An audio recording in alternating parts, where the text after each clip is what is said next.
Welcome to today's episode of Studying Ancient Materials, and today we're going to be talking about metallurgy, and we're going to talk about some of the artefacts you can find related to this and some of the broad processes. Now, metallurgy is one of the most fundamentally important industries in prehistory in that it saw social changes, economic changes and changes to technology across the board. So it's a fundamentally important industry to understand.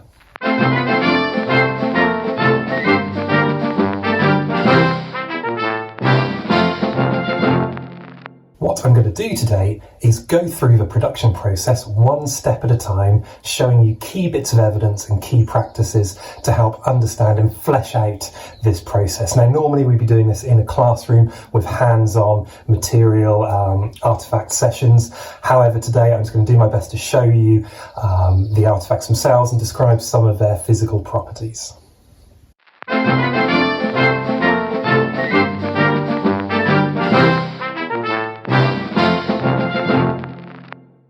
As you know from my previous lecture, the first step in the metallurgical production process is the procurement of ore, procurement of a reasonable resource that you can use to smelt. In the case of copper metallurgy, that ore mineral is typically a copper oxide or a copper carbonate, sometimes a copper sulfide.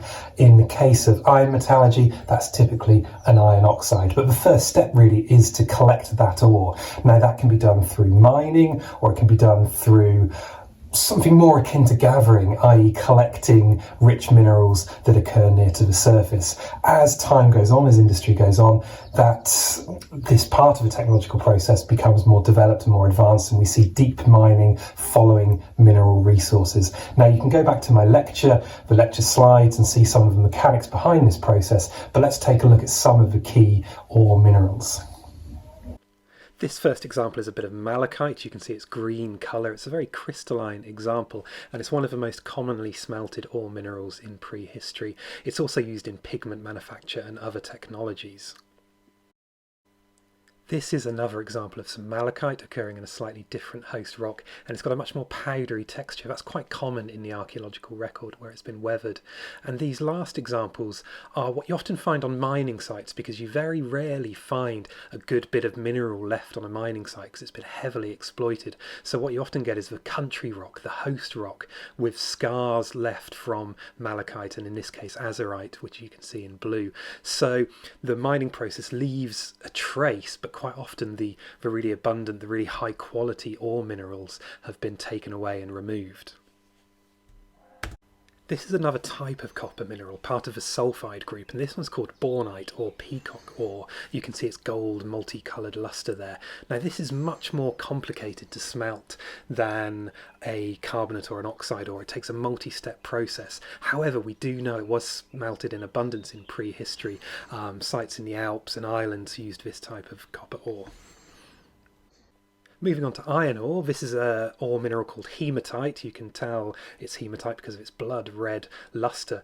It's also got a very lava-like, lumpy and bumpy crystal patterning there, you can see. It's quite a beautiful mineral, but this is very high in iron, but it's basically an iron oxide, so it's as straightforward to smelt in terms of the chemistry as an oxide ore. This is another hematite called black hematite, but it has a very similar lustre, as you can see. This final one is a lead ore. This is galena. It's a very dense, heavy mineral that's used in production of lead.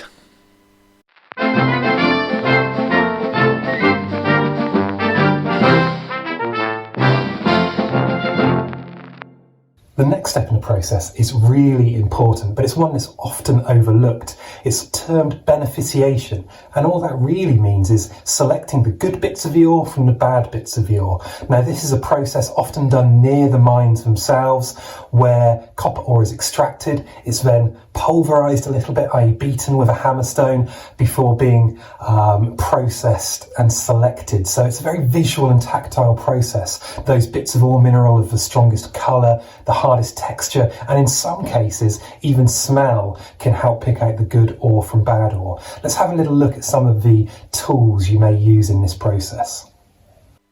This is a hammerstone. You can see it's got some very characteristic elements to it. It's very highly polished where it's been hafted. You can see a ring there for putting it onto a handle, and the tip is very lumpy and bumpy where it's been used to impact onto ore minerals to crush it up.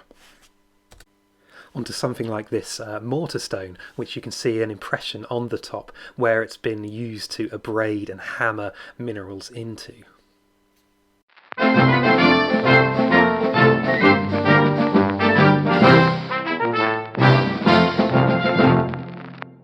Now, once you've collected all of your ore mineral and when you've processed it, the next stage is to smelt it.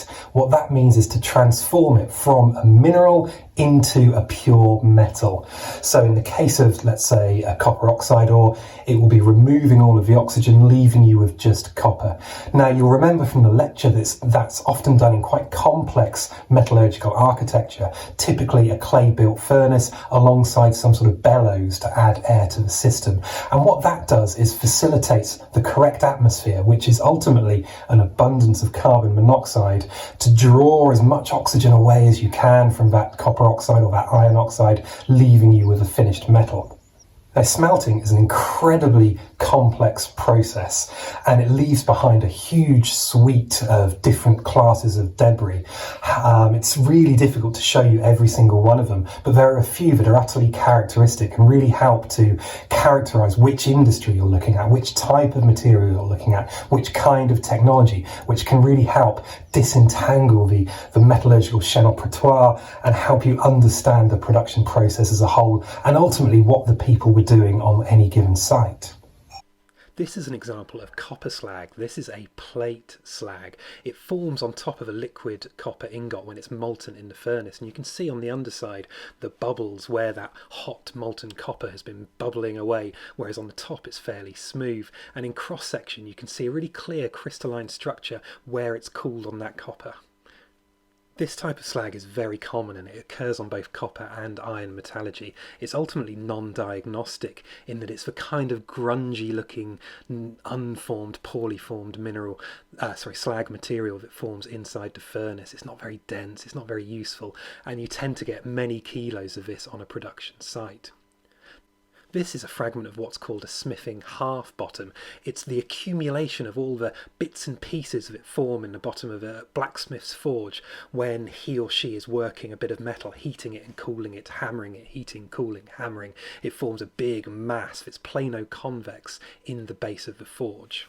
Finally, we have a fragment of furnace conglomerate which forms inside an iron smelting furnace, and it tends to be a mixture of iron metal, slag and bits of fuel and charcoal, and you can often tell the type of fuel that's been used in the process by looking at this type of slag.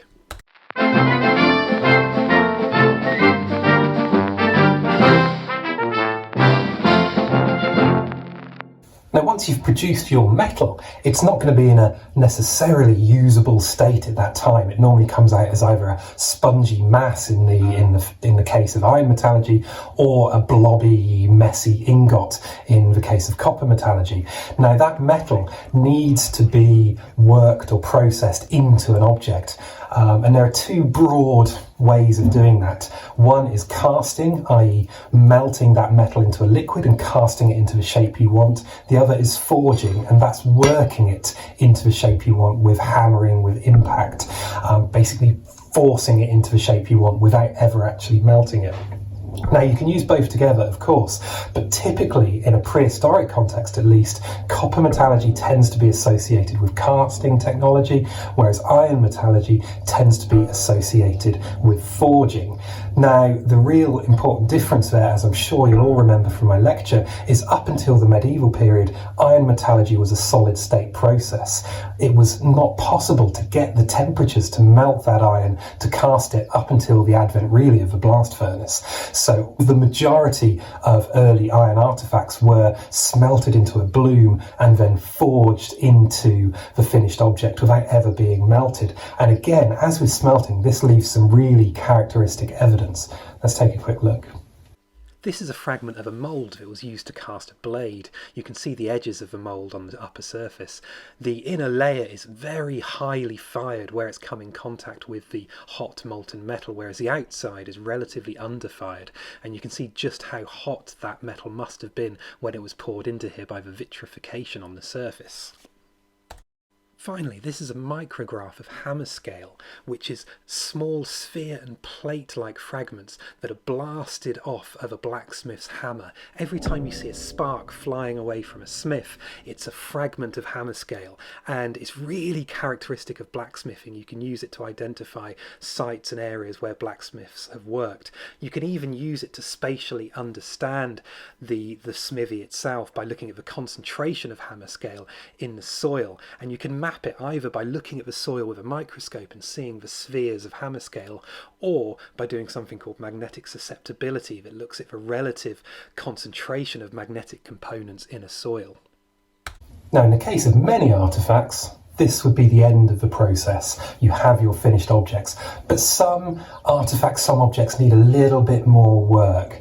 So even when you've cast something, even when you've forged something, it can be very rough, it can be very unappealing to look at, and it needs a little bit of buffing, a little bit of polishing. So that's done through abrasives, really, much like sanding down a wall today. You can abrade the surface into the kind of surface finish and texture you want.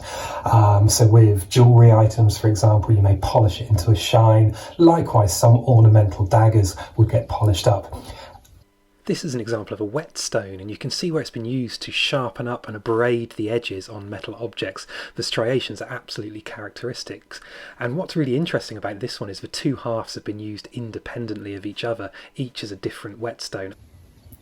So that's pretty much it from this metallurgical handling session of artefacts. I hope you've got something from this, and I hope that it's fleshed out a little bit of some of the stuff we've talked about in the lectures. Now, I know this is no substitute for hands-on experience, and I hope in your next year we'll be able to get these boxes out and have a good look at the material in the flesh.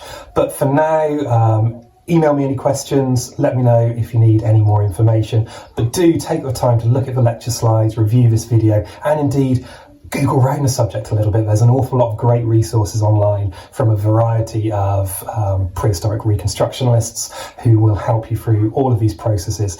And if you need anything else, obviously get in touch, and I'll see you all soon.